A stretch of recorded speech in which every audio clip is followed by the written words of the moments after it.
Welcome, everybody, to episode 154 of Radicalized Truth Survives podcast. Today, Hi-Fi and I have the privilege of interviewing a Ukrainian historian. She's a refugee right now from Russia's war of aggression in Ukraine. She's working in Lithuania. Her name is Tetiana Boriak, and she has done so much incredible work, not only around Ukrainian history and Stalin's brutality, the Holodomor, the executed Renaissance, but she also keenly understands the mental war and all of Russia's theft. It's theft of culture, it's theft of history. Have a listen to this incredibly insightful interview. And please, I really ask you, share this one with your networks. Tetiana, we want to welcome you so much to RadPod. It means a great deal for all of us and our viewers, I'm sure, to be able to hear from a Ukrainian historian. So much of what we've learned has been from our friends in America, like Timothy Snyder and Marcy Shore, who have taught us much through their work. And one of the things Timothy Snyder says always is ask a Ukrainian, talk to a Ukrainian. You want to know what's happening, always go to a Ukrainian. And so for us, it's really important because we interview many historians on this show that we actually have this opportunity today. And shout out to our friend from Distant Folklore, Stephen Douglas, who led us to your incredible report, How Russia Formats Identity and Tries to Conquer the World with the Help of the Mental War. That's going to be a big focus of our conversation today. But before we jump in, can you please let our viewers know about a bit of your history, why you became a historian, and why you're currently working in Lithuania? Thank you so much. Why I am a historian? My parents actually are are historians. My mother is an anthropologist, so I was always surrounded with the books on history, on Cossacks, on Kiev Rus. I had this dialects in the family around myself. I loved to read. So I was, and it was end of 1980s when still the Soviet Union was there, but I already had the books in Ukrainian by Ukrainian poets, Ukrainian writers about Cossacks that still was not allowed. So that's I did not have another option, you know, and I defended my second dissertation, my doctorate, because in Ukraine we have two-level system. Already after the beginning of open-scale invasion, the last year in 2024, and before the open-scale invasion began on February 24th, I did not have any intentions, you know, to become a refugee. I was doing my research. My kids were small. I was taking care of them. I lived a happy life with a happy family in a happy home in a happy town of Kiev, Ukrainian capital. And then in the morning, everything changed. And on the fifth day, the first 5 days I was screaming and I was not realizing what was going on. It took me 5 days, 5 nights to realize that the Russians are back again. Basically, the war began in 2014, but still it was this kind of not so visible war because it was far from the capital. It was on the southern and eastern borders of Ukraine. But when the planes, the Russian planes were flying over our heads, and you don't know whether it's a Russian plane or it's a Ukrainian aircraft mission, or will you be bombed right now? And having 2 little kids, I got what is probably called a mother's instinct, when the only thing you have before your eyes and in your head, in your mind, that you have 2 little kids that you are responsible for, and you must do everything to save them. And your life, your dreams, your past, your future, your family, your husband does not matter, your work, nothing matters, just these two little kids you're responsible for. So I took a decision, my family supported me, and I left in nowhere and ended up with the help of Lithuanian volunteers in Lithuania, where I now work at history faculty of Vilnius University, and I'm very grateful to them for giving me an amazing possibility to continue my research, to continue being a historian. So, and my focus, my dissertation was devoted to oral history of Holodomor, the man-made famine. So basically, I am showing how this continuity of memory existed starting from 1933 till the beginning of the 21st century, and the main role was the sources of personal origin, and in particular oral history. Thank you so very much. And along the way, you saw that techniques that were used a century ago are being rebooted and spreading globally. And I'd love to speak to you a bit about that. One of the phrases that really stuck out in your research was mental wars are fought without declaring. All throughout the remaining nations that are democratic, there is this invisible war that we on the show and our network see so clearly. But can you help clarify what your research revealed that was so linked to the past? Well, here there are two directions, I would say. So the first is my research that is tied to the genocide that took place 90 years ago, still committed by the Kremlin, and what incredible in terms of its scale, intensity, information warfare was launched by Kremlin against the famine, the survivors, and the memory. And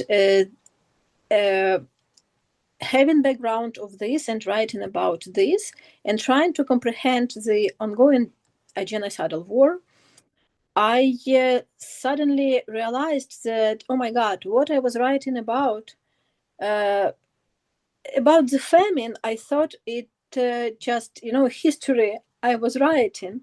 But suddenly I found myself in this history book I was writing about, which you definitely don't want to find yourself in.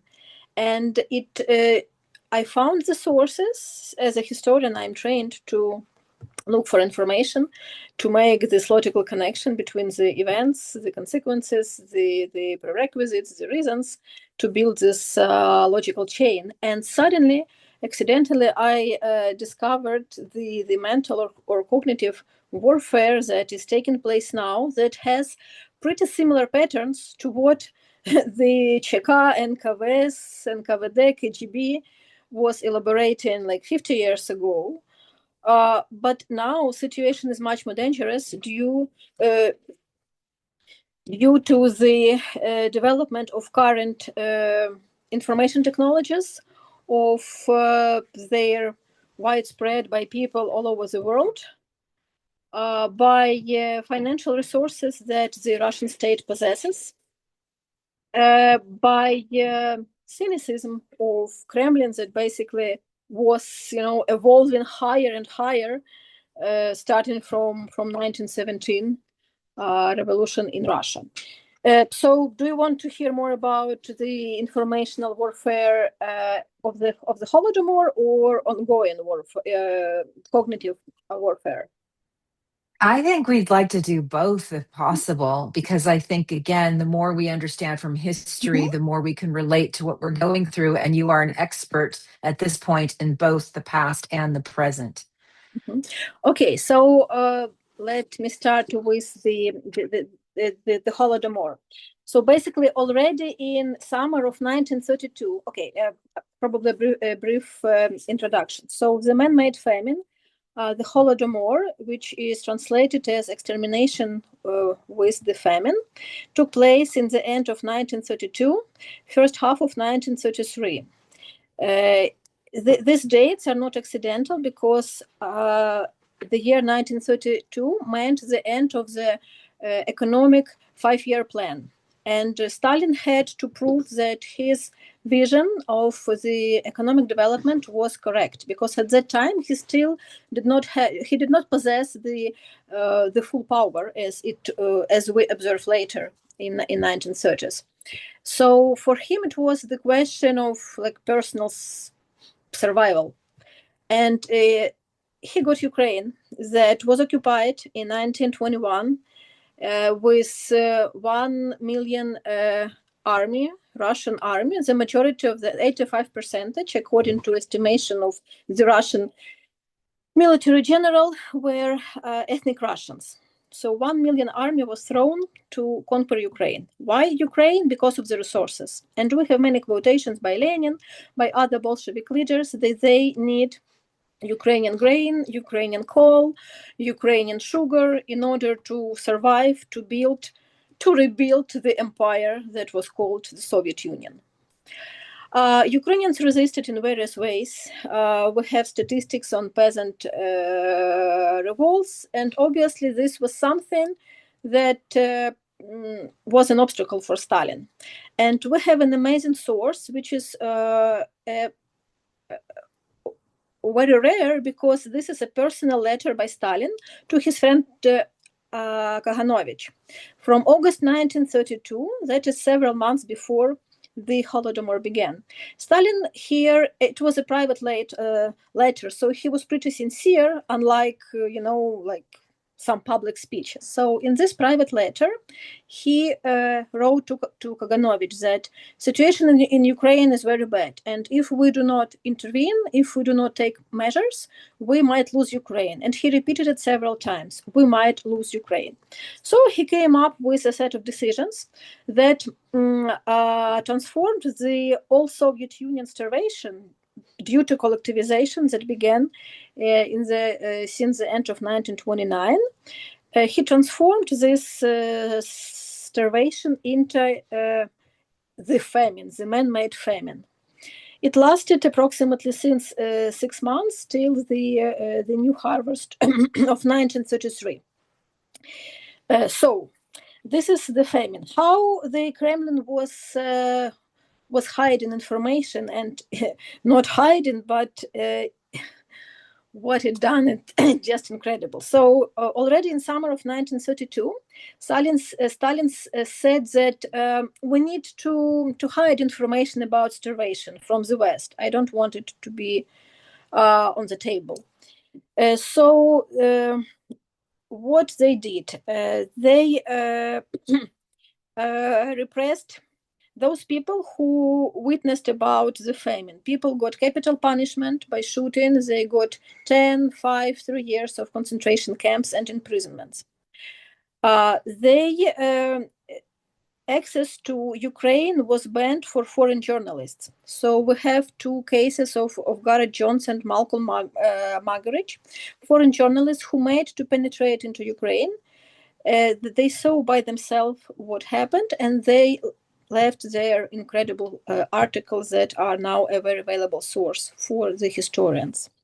This is a kind of, of journalists who dared to write the truth despite the consequences they witnessed, they faced. So access to Ukraine was banned. So Ukraine was turned into this kind of ghetto, where you could not, which you could not live, because the borders were also closed by other decisions. Then Stalin put incredible amount of sources to create a positive image of the Soviet Union. This was pretty easy to do due to the economic depression in the West. So many people who were disappointed with the Western model, with that level of capitalism development, they looked at the Soviet Union as a kind of new model for humanity. And combined with the Soviet resources they put to show that the Soviet Union is a paradise, comparing to the Western countries where there are no people without jobs. Look at these happy peasants. So many people really bought this image, and we have incredible sources of communist believers who came to Ukraine. They worked as workers, as engineers, and they were so horrified with what they seen that they, after they returned to the West, to their homes, they started writing against the Soviet regime, arguing that what they seen was basically horrible social engineering project. Then what the Kremlin used, it also used the leaders, we call them now leaders of public opinions. He invited famous people in the West to come to visit the Soviet Union.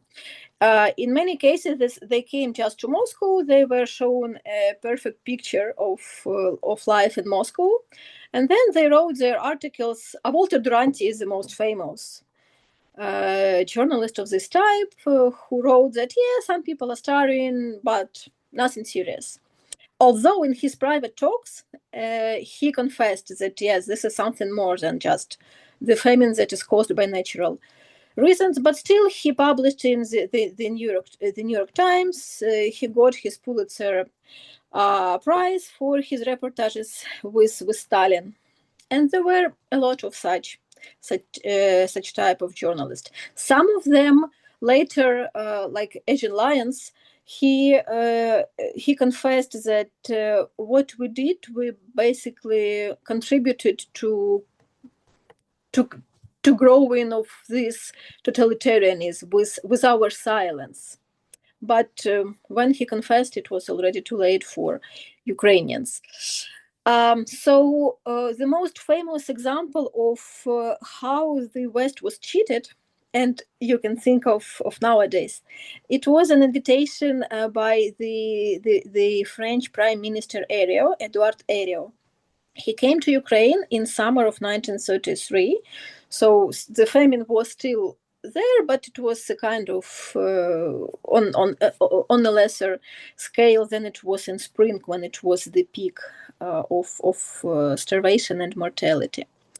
So to show Herriot an ideal picture of an ideal Soviet Republic, we know from the testimonies and from the archival records that the streets in the cities were cleaned of starving people.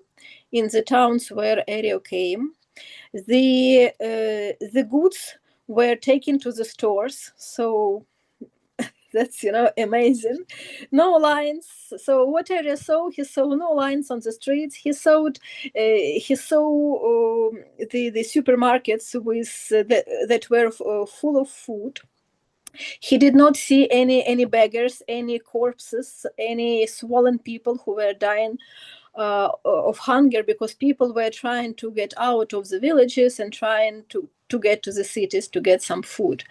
Even more, he was taken to a collective farm, a kind of model collective farm, where nice kids in nice skirts had dinner that consisted of soup, of the second dish, of dessert, some pirozhki, some cakes, and he questioned them, oh, how do you like it? Oh yeah, you see, our lunches is good. And there were also collective farm members, so-called, who were basically workers of the security service. So this is how this image of non-starving Ukraine was implemented, was intentionally constructed by the Soviet regime. The next factor that we still see nowadays, again, please see these ties. They are pretty visible. It was the factor of Hitler, because for many Western countries, Hitler was more evil than Stalin. They kind of said, okay, Hitler is worse. Soviet Union, yes, seem a bit problematic, but it is less evil than Stalin. So they pretended to close their eyes to the repressions, to the deportations of peasants that already were there on the table by the time when Hitler came to power. And so it became very convenient for Stalin to blame everything that was tied to famine, people who mentioned the famine, some kind of memoirs about the famine. It was easy to blame them as Nazis. And see again, what do you hear now from Putin? That Ukrainians are Nazis just because they resist. They don't want this Ruski Mir now, the Russian world. They didn't want that communism and collectivization, collective farms and Russification back then, 90 years ago. Instrument is the same. You take the evil, then you attach it to your enemy, then you spread it, because Lithuanians are also called Nazis, as well as Estonians are accused of being Nazis, exactly because these nations were trying to stuck to their own identity, to their own nation and state building project. They did not want any invaders and occupants, whatever you might call them.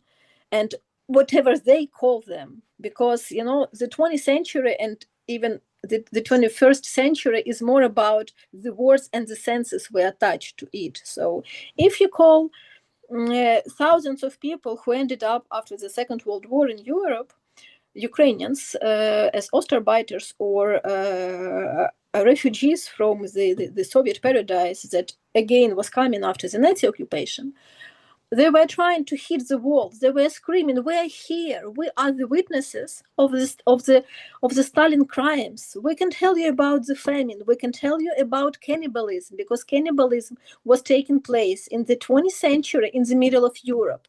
People ate people. People killed people and ate kids. Mothers killed they got mad. They killed their kids and they consumed their meat. We are here. Please ask us. We warn you about the threat that is arising from Kremlin. It's not going to stop here." And then we had occupation of Europe according to Yalta and Potsdam agreements. But they were not heard, because what Kremlin said, even since the beginning of the own activity, I have amazing testimony of one man who said that already in 1945 in the UN, Moscow was blaming us, the survivors of its atrocities, as Nazis, because on the ground that the whole territory of Ukraine was occupied. So under this cover, Kremlin blamed all Ukrainians as Nazi collaborators. And you see that this image of Ukrainians as lovers, of Hitler, it's still there. It survived the 1991, and it came into 2022 and is now also being used. So these are instruments that were employed by the Soviet regime. Since 1991, they denied the famine. They were saying that these were natural reasons, that it was all Soviet Union famine. They did not see the peculiarities of the Ukrainian famine. When Ukrainian historians asked, "Okay, we have these numbers, please show us the information about, let's say, the blockade of the Ukrainian villages. What kind of numbers do you have? And let's compare. Then we can discuss the intensity of famine in the Russian regions and in the Ukrainian regions." But we did not get information. And then, very telling example, a project was before 2014, the Ukrainian and Russian historians were thinking of a common project on publishing the sources on the famine in Ukraine and in the Soviet Union. And accidentally, one of the Russian heads of this group accidentally sent an email to a Ukrainian colleague. This letter had to be sent to his Russian colleague, but he did a mistake, luckily for us, because then we got one more confirmation of how this system of producing lie and disinformation and manipulation is working. So in that email that a Ukrainian colleague received accidentally, this Russian historian wrote that we have to select the documents for this project, for these books, in such a way that a Ukrainian specificity would not be seen. You see? How can you manipulate the historical sources? And then when you see that the historical sources work against you, what the Russian state did, it simply closed its archives for Ukrainians, obviously since 2014, for all foreign historians who would not obey to the lines that would be proposed by the official Russian historiography. Wow. Wow. Thank you so much for that incredibly concise summary of such important events. I have a question, and then I would like to have Hi-Fi ask a question. But from what I understand from your work, one of the things that really has scarred our century, this last century, was the Russians fighting on the side of the Allies. That continually gave them a pass as they committed atrocity after atrocity. And I would love for you to explain to our viewers why Russian people think the way they do. Your brilliant summary of how history became a religion, and how people have been indoctrinated with this greatness, this greatness, this greatness, so much of it just built on lies. Because I think it's very important when people look at Russia to understand how that occurred, because it's very difficult from the outside looking in to see how people can't see wrong from right so clearly.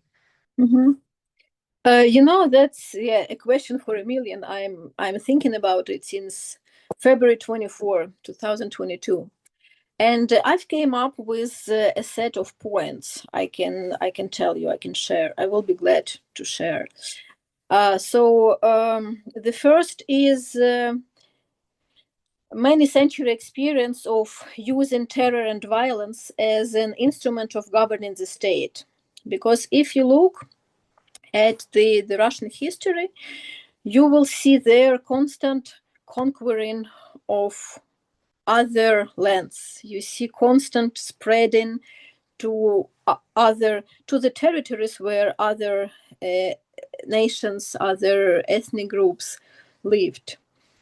And if you think of the scale of the Russian state, obviously to keep control over this in the epoch BC, before computers, as my professor was joking, you had to set a strict system that would allow control of this conquered people.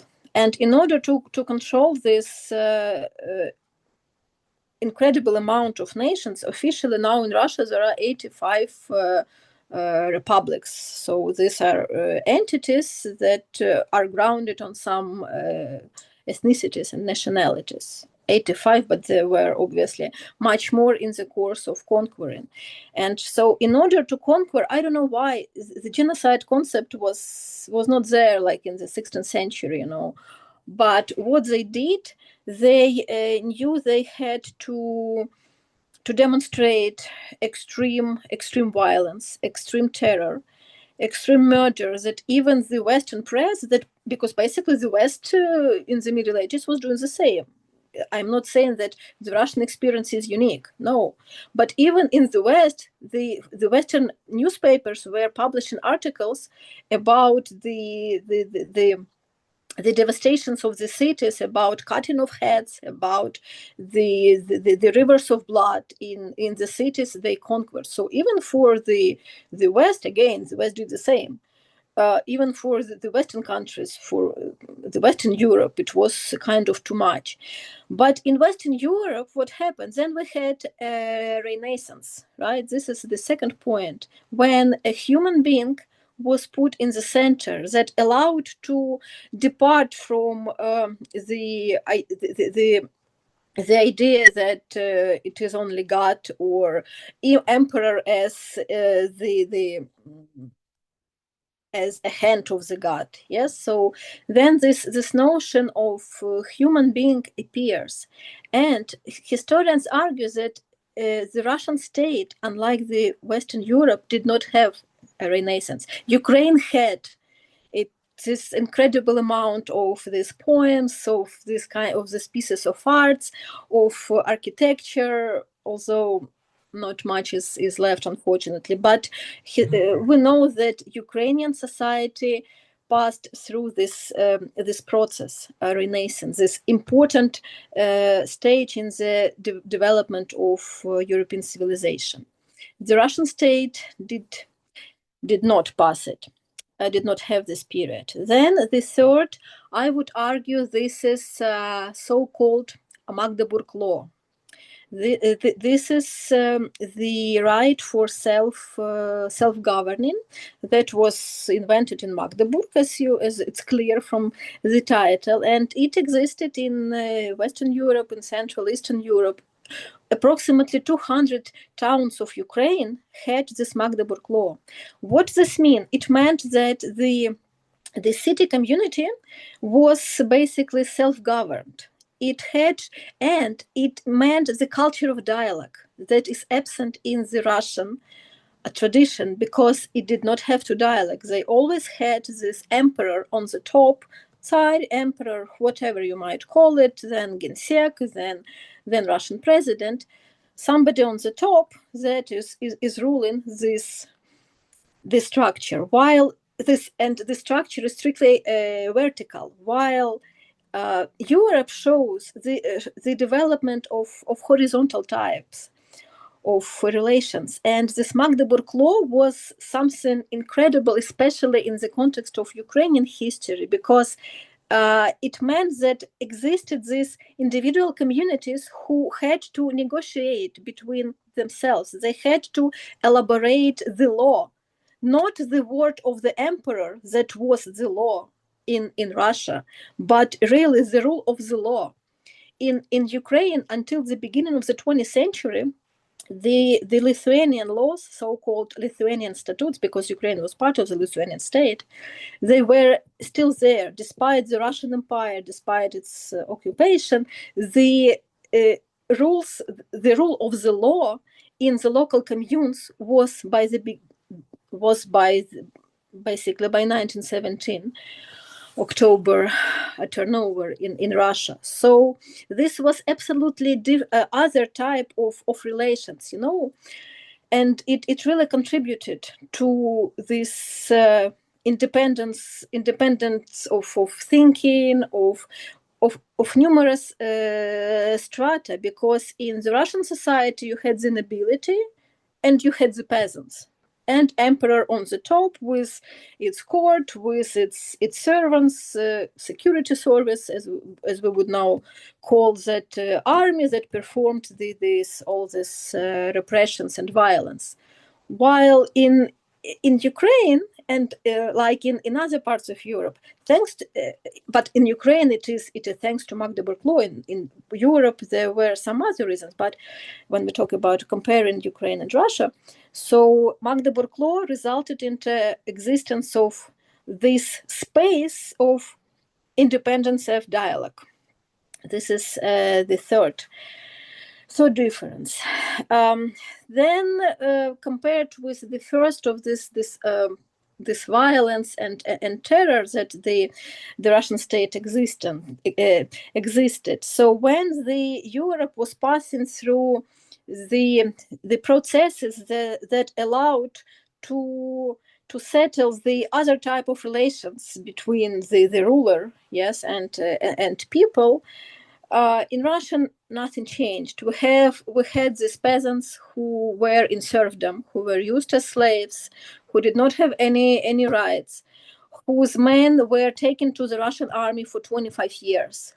This became one of the reasons why they had so-called snahachestvo, the tradition when the older man in the family had the right to officially sleep with his daughters-in-law, with the wives of their sons.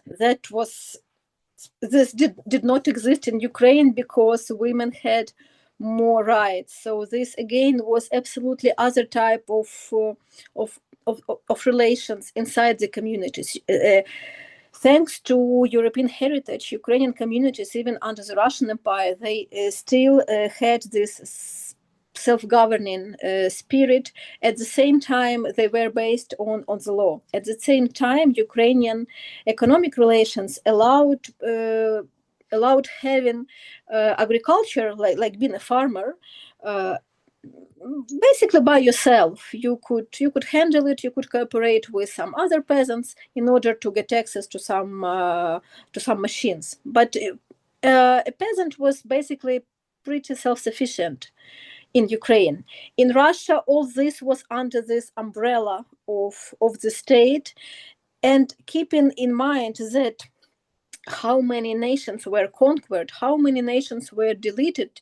Recall Pushkin, he was glorifying genocide of Cherkess, and he told by himself that no Cherkess are left. Yeah, that was a nice people who lived there, but then the Russian army came and no Cherkess are left. And then, so this inability to influence somehow the authorities, this pressure of violence and force imposed. The serfdom was cancelled only in 1861. This created a good ground for Marxism, yes. But when Marx and Engels, they were writing their concept, and they confessed that we are writing for Western Europe, where the level of industrialization is much higher. But when these ideas combined with this cult of the God leader, of the God, of the leader is the God is the leader, so this kind of relations of an ordinary a Russian with the authorities, then we have this horrible concept of Bolshevism, yes, of communism, that having this absence of any respect to human being, because the French Revolution did not influence Russian society, unlike it undermined the Western Europe, right? And then we have this. Then we had 1917.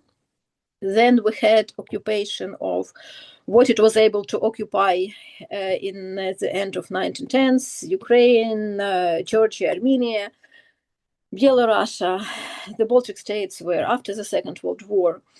And it was pretty organic for the Russian leaders to accept these ideas and to implement them.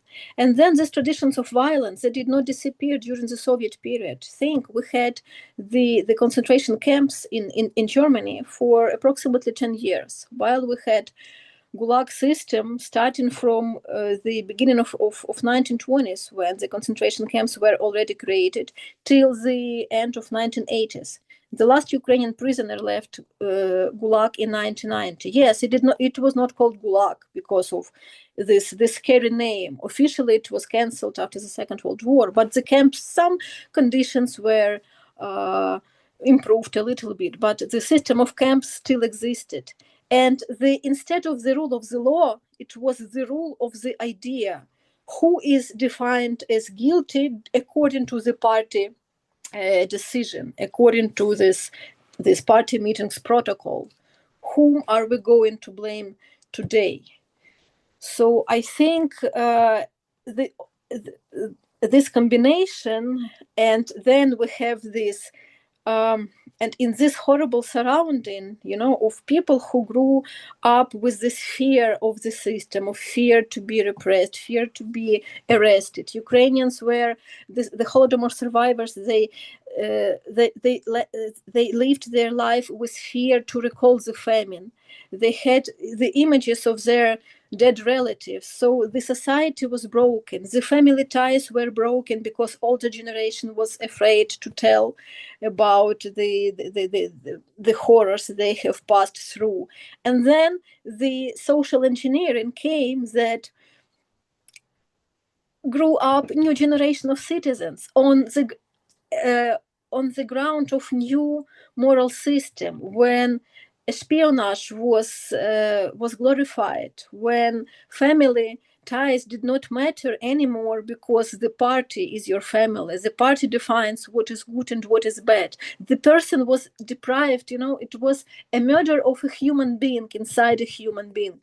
And Ukrainians also suffered this murder, but they managed to still to survive as a nation, while the Russians, they seem to be buried, under this all this kind of levels of this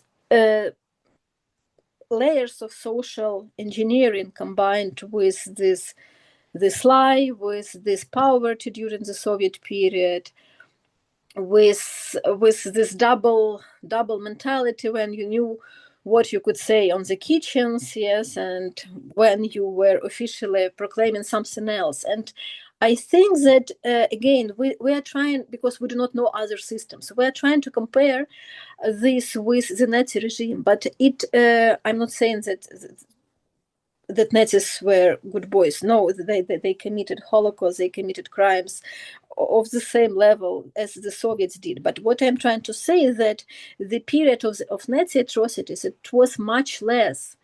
So if you multiply, if you try to think of, if it's easier for our audience, you can think of the experience of the Nazis, and you can multiply it like 5 times, and then you will have this time period that the Russian society is living in, with this multiplication of glorification of the army, glorification of the Tsar, glorification of our greatness, with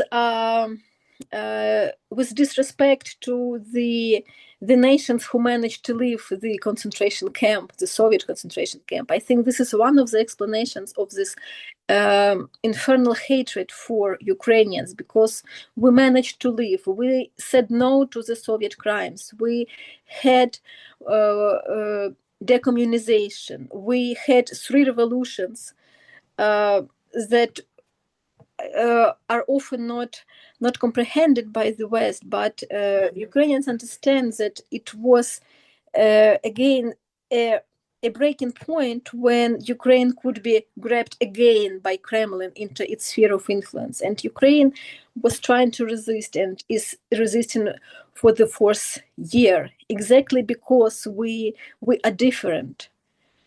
And the Russians seem to, after having passed the centuries of violence, of deprival of dignity, of terror, of fear, of horror, and this construction of Soviet Soviet person, and so many money and resources that were invested, it seems that it really worked. And when since 2000s, in 2007 officially, this turn, historians are saying about this turn in the Russian politics because of Putin's Munich speech, that the dissolution of the Soviet Union was the greatest catastrophe for him. And then these processes of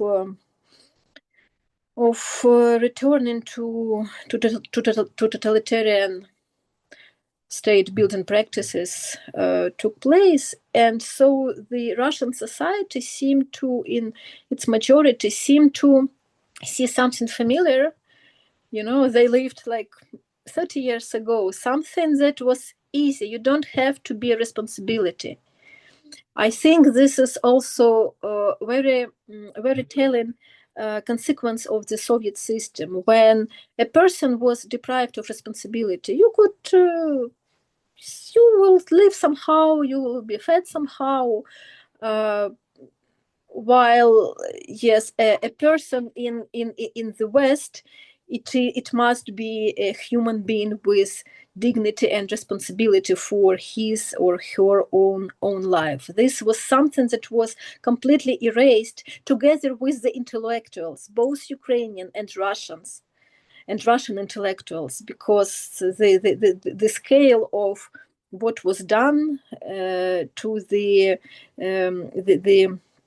the human resources of the Soviet nations is incredible. The church, also the final answer, the last point, the church, because Ukrainian church was together with people until it was repressed. And then in 2019, yes, we got a return to our church, because we got the autocephalous from the from the church, from the Orthodox leader, the church. So Ukrainian church is about human souls. But if you think of the Russian church, that since the beginning of the 18th century was integrated into this state organism, and we have documents in the Ukrainian archives. They were published on how the KGB was controlling the heads of the church.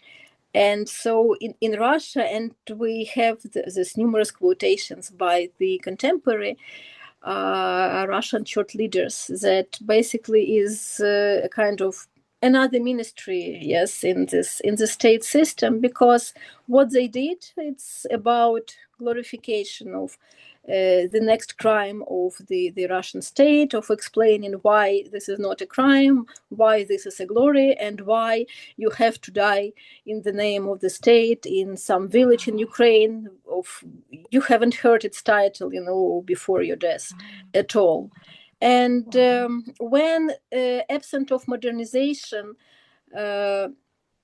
takes place, because the Russian state had economic modernization, yes, because the money taken from the Ukrainian peasants during Holodomor, they went to basically build the military infrastructure that then was used 7 years later in the Second World War.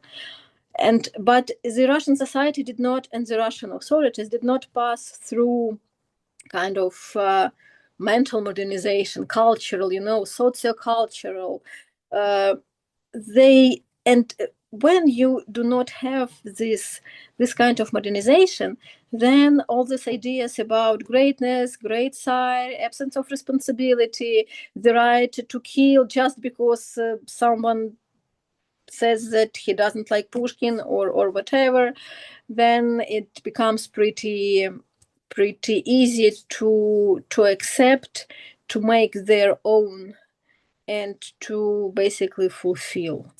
So I see these reasons why the Russian society is so deeply sick, and why it commits the crimes it is committing. Thank you so much for that incredible, insightful history lesson. I'm very grateful. And I know High Fidelity and I both want to hear about the kind of light bulb moment when you're reading through the words of Russian political technologists, and you see how this mental war is being detonated not only in Ukraine, but throughout the world. And Hi-Fi, you may have a specific question related to that, but I'd like to get to her work on how everything becomes a fig leaf for imperialism. So here's my question for you. And it goes back to when I was a very young man. My father gave me a book called Dead Souls by Nikolai Gogol. and he said, "Oh, here's this Russian author you should read." So I read Gogol. I loved Dead Souls. It was like one of my favorite books my entire childhood. But what I learned was that Gogol was Ukrainian and Russia stole him. Basically, they said, "No, no, no, this is a Russian author, not a Ukrainian author." And then I started looking more into what Russia had stolen from Ukraine, from Eastern Europe, from different people. And I look now and I see that Putin is doing the same thing. Ukraine has always been Russia. Well, that's a lie. That's a theft, right? We know the Holodomor. They stole lives. They stole grain. They stole the future of the country to build Russia, and they're continuing this same cognitive warfare. They're attempting to rewrite history, as you say in your work, right? They're covering up their crimes. These aren't crimes. These are actually good things for the state of Russia. How is it that people accept these lies when there is differing information out there? Oh, yes, I was also thinking about this. And my answer is that exactly because the Russian state has identity crisis, and it's a kind of a locked circle, because if an empire starts learning history, it collapses. And I think that that Putin and company, they know this, and so they have, in order to survive as an empire, as this biggest state in the world in terms of territory, they have to keep control over historical narrative, right, as you said. And in this historical narrative, it shows them that so in order to, how to explain, how to put it, in order to hide their occupation, they have to say that this is our land, right? That it became our, but how? You cannot say that it was conquered, because then you would have to go deep into this and you might collapse if all these conquered people will say, wait, at some point, we don't want to be in this because we are conquered nation. So you have to keep saying that this is our land, and it seems that the only instrument to keep saying this without mentioning occupation and arms and armies that were sent to conquer this land. This is culture. Look, this is our culture. You see, that is why our borders ends here, because that's our part. This is we. And this results into the denial of the others, right, that possess this. I think the mechanism, one of the mechanisms is this. Another one is simple cover of the crimes. Yes, they put the Russian language, the Russian culture, the great Russian ballet, the great Russian culture, although I don't know other small cultures. Yes, it's just culture, but the Russian culture is the great culture. They put it on the shield, as a stick they're trying to break into the West. It serves a good cover. And also, the third answer that is tied to the first one, if they try to think about the Russian culture, then tell me, please, about the pure ethnic Russians who has created some amazing things that are known in the West, right? You mentioned Gogol, who was born in Poltava, who had an identity crisis, who wrote his Taras Bulba with another ending, but the censorship banned it, and he rewrote it in the line of the Russian state vision, of the Russian imperial vision on how this book must end, and obviously not in the favor of Ukrainians. So basically what they do, in their relations with the world, they conquer, yes, the territory, then they acculturate, which means that they blame as their own the culture of this conquered people. Now it's in their constitution and their legislation since 2022. And so this is there. That's there. And you would be amazed, but what they do now, they closely watch the situation in the Ukrainian culture, like music. And when there is a really good song that is pretty popular, they translate it into Russian and pretend it to be a Russian one. I think this is one of the instruments to eliminate us, to eliminate the creator of this song, and again say, look, they are copying us, because who will then, figure out who was the first to create this song? Wow. Like, for instance, you would be amazed, but the most famous song about the Second World War, from the times of the Second World War, "Вставай, страна огромная," the great country, race against the black enemy, the Germans. It's a kind of anthem, of unofficial anthem of the Russian state, especially when they celebrate a great victory on May 9th. This song is based on the Ukrainian song from the times of the Ukrainian Revolution. And there is a text of this song. The music is the same. So it was simply stolen. Ukrainian singers were singing it as it was, for them, it was a song against the Russian invaders. They took the music because it was pretty good. Yeah. They wrote the words that we are fighting against the Nazis, and it became the way it became. Look at the painters, and it's pretty difficult to, in many cases, to separate the identity of a painter, because he was born officially in the Russian Empire, like Ilya Rypin, who came from a Cossack, who was born in Ukraine, in Kharkiv region. He was from the Cossacks, of Cossack origin. He was born in Slobozhanщина. It was a bit wider than Kharkiv region, and he is known for his famous piece of art, how the Ukrainian Cossacks were writing a letter to a sultan, to Turkish sultan, and still he is one of the Russian greatest Russian painters. How can you?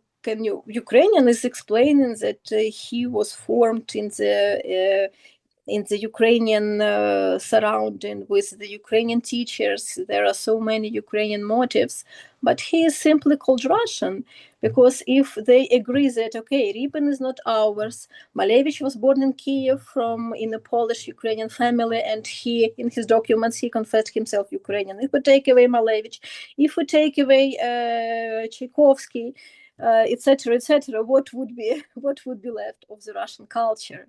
Wow. But claiming all, and they are doing this in their history books, that basically all territories that at some point belonged to the Russian state is an eternal Russian land. So everything, Sofia Kievska belongs to them, in Kiev. Everything that is on this lands, it belongs to them, because this is one of the ways to run this big state, to eliminate the others, yes, while the others are resisting, like Ukrainians are doing now, because this is exactly the fight against our erasure, also in this way. That and now after 2022, you can see a lot of videos. I was shocked when they do Christmas like carol singings. That is not their tradition, because this comes from Catholicism. In Ukrainian, it existed because Ukraine was part of Polish Catholic state. Yes. Wow. But now they claim that that's also there to show that they belong to the West, that they have.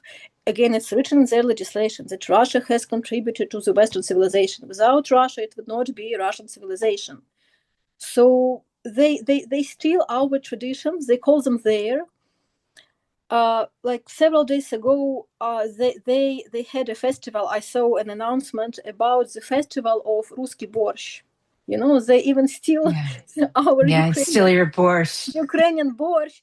And it's Ukrainian, not because we love borscht, we do, but because there are sources about borscht from 17th century, from the territory of Ukraine. That is why it is Ukrainian dish. But in order to say that these Ukrainians are the same, and we're returning to Putin's article that Russians and Ukrainians are the same. This is not occupation. This is a kind of civil war. This is education of our little brothers that got sick with Ukrainian identity. We have to cure them. This is what they say openly. And to do this, you have to deprive your enemy of its identity that is grounded on culture, art, language. You have to blame the language. You have to curse it, to say that it was invented by Poles, by Austrians. It's not a language. It's a dialect. You have to steal their culture. You have to say that they sing Christmas carols, but we also do. You see, we're one nation. And now, after the occupation of so many regions of Ukraine, they stole Ukrainian paintings from museum artifacts, and so now they have our cultural heritage that allows them again to claim that we belong to the West. Look, this is our. They have now one painting by Maria Primachenko, who was a Ukrainian painter, but one painting was kept in the Kherson museum, and they robbed it. I hear this, and it's some kind of evil. I don't know how else to explain it. I was in Belfast, Northern Ireland on a political tour, and the person leading it, who had done 12 years in prison on the Catholic side, said, when your language is stolen from you, it is a piece of your soul. It's your identity. So hearing all this theft just seems very evil. And what you said about history, once people know their own history, an empire can collapse, actually gives me hope. I hope you guys can stay for a few more minutes, because there's a couple other things I would like to ask, and I'm sure Hi-Fi probably has some final question for you. But one of the important quotes from your report on the subject of the mental war is that Russian occupied territories have become the object of an unprecedented experiment to change their own identity and plant someone else's identity. And the unoccupied ones experience constant, aggressive, informational pressure and influence. And we are seeing that scale to the world. And can you just give us a quick summary of what you learned when you were studying the political technologists and how it's detonated? And then I will have one final question for you. I can tell you, I can give you some even more types of the war that the Russian state is, the Russian theoreticians are writing about. So I think it's already on the table in the high cabinet. So they separate also such types of war as consciential war. It's a transformation of identity.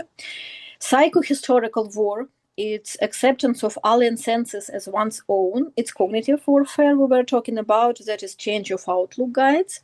It's memory war. It's replacement of historical reality, basically, with its simulacrum. And hybrid war, that is complex usage of tools to change interests, beliefs, etc., etc. So they are on the war against Europe, against democracy, against the senses, against the logic, against the law.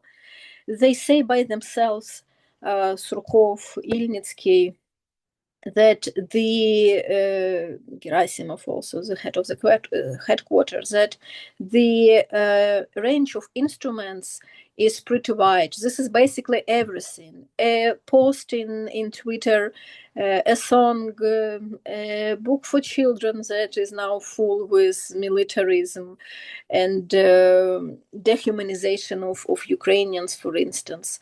This is a painting. This is I don't know, sport. Sport is a very powerful instrument of, but not of building positive image, but for them it is real one of the instrument to push their policy. And unfortunately, the West now sees only these types of war as interference into political sphere, as an attempt trying to influence the results of the elections, like with Romania, for instance. Yes, eliminated the candidates that got the votes because of its support supposedly by Russia in social network. Unfortunately, it is much wider. And also what is very important, it is about the senses and the meaning of the words. They call the war a special military operation because it's obvious. Why would you call it war? Yes, they push, they pollute the world with the words that have other meanings. They are trying to change these meanings so that we got adjusted to this. And instead of arguing that the Russian army must get away from the Ukrainian territory, we now are discussing what kind of Donbass or Zaporizhia region they have to leave for themselves. You see how the words are being changed. This rhetoric about Nazism everywhere, and again, it's in their legislation that they are fighting against Nazism. And being a Nazis mean, in their system of coordinate, in their outlook, means even to eliminate the monument to the Soviet soldier, because for Estonia it was an occupant, for Lithuania it was an occupant, for Germany it also was an occupant, for France, yes, it could be the soldier was part of the army that helped to liberate, but for Central Europe it was an occupant. And this also is now been blamed as Nazism. This allowed to have the dialogue, although it's difficult to call it a dialogue where all sides have the equal rights, but it is, they force us to play according to their rules, And this is the greatest threat, because it seems that, okay, let's agree that this is not war but special military operation. Okay, let's agree that they can stay in Zaporizhia because they wrote it in their constitution. Okay,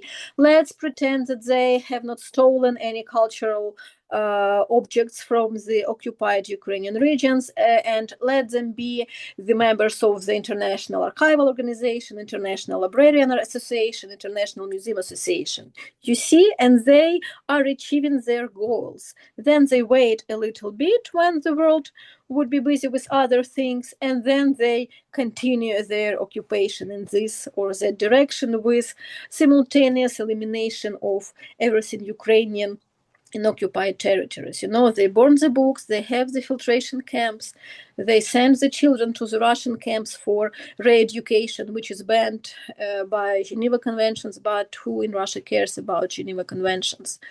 And we now have already people in captivity who are ethnic Ukrainians, who are fighting against Ukrainian because of this horrible social engineering project that began in 1917 and unfortunately had not ended. And the variety of instruments they are using is incredible.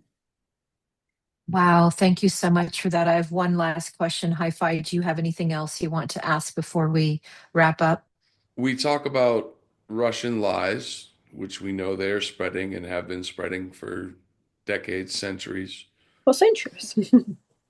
We talk about Russian theft, stealing cultural artifacts, and of course, as you pointed out, stealing actual humans and rewriting humans, remaking Mm-hmm. humans, and turning them into weapons of the Russian state to Mm-hmm. destroy and lie and steal more. And we talk about this Russian war. Right now, the Russian war is kinetic in Ukraine.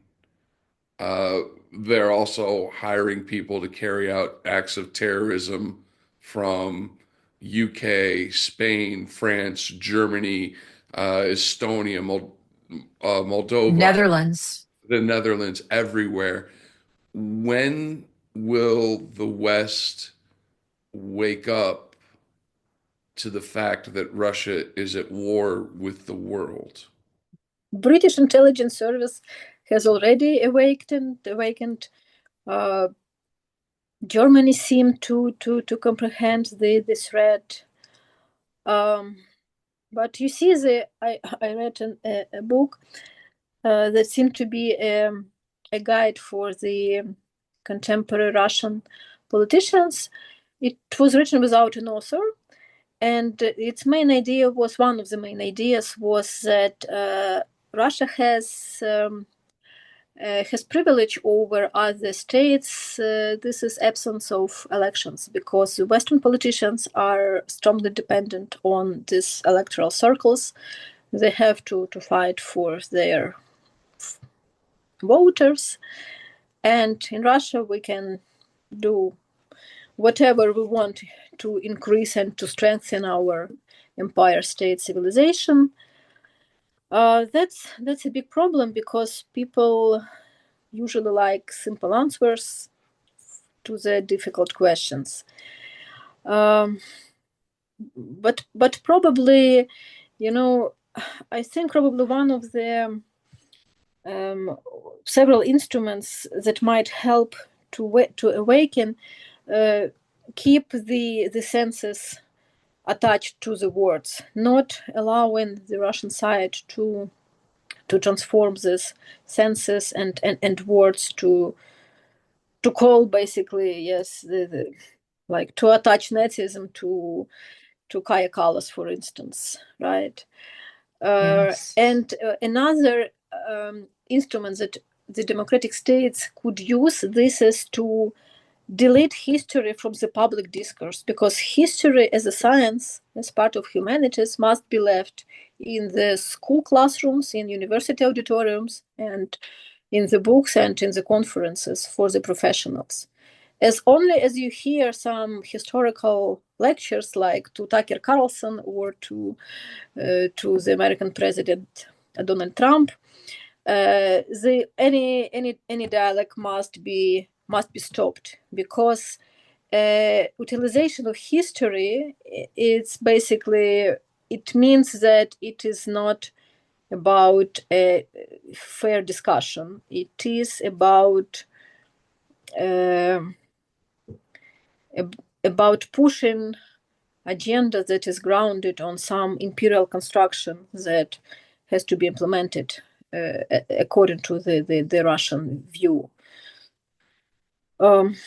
So probably be sincere, and probably one final sentence suggestion to get rid of the Russian imperial optics, because it is an obstacle for many people. As you said, let's ask a Ukrainian historian. Let's ask Ukrainian what is going on, because they push billions of dollars into cultural politics, into information politics. But at least if we try to hear the occupied people, to hear the targets of the Russian aggression, then probably we can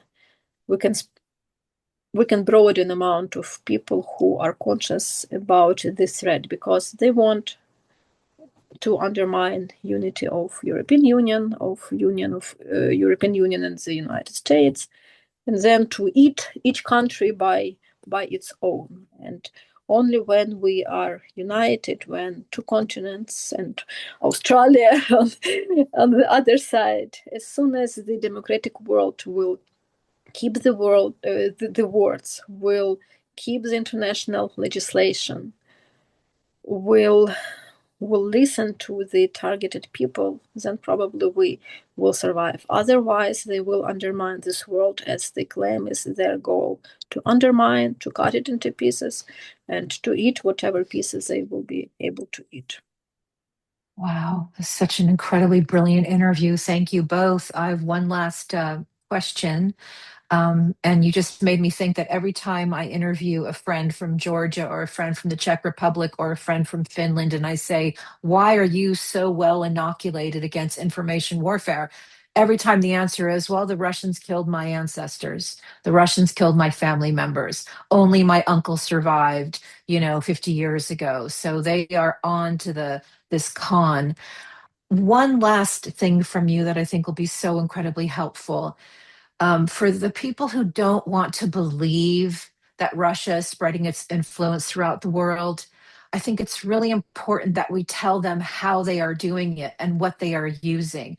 And you, when I interviewed you previously, rattled off a brilliant list. So I want people to be aware of what they use. And this is just kind of the final words to wake anybody up who may be a bit cynical about this or may not see the proximity to their own danger.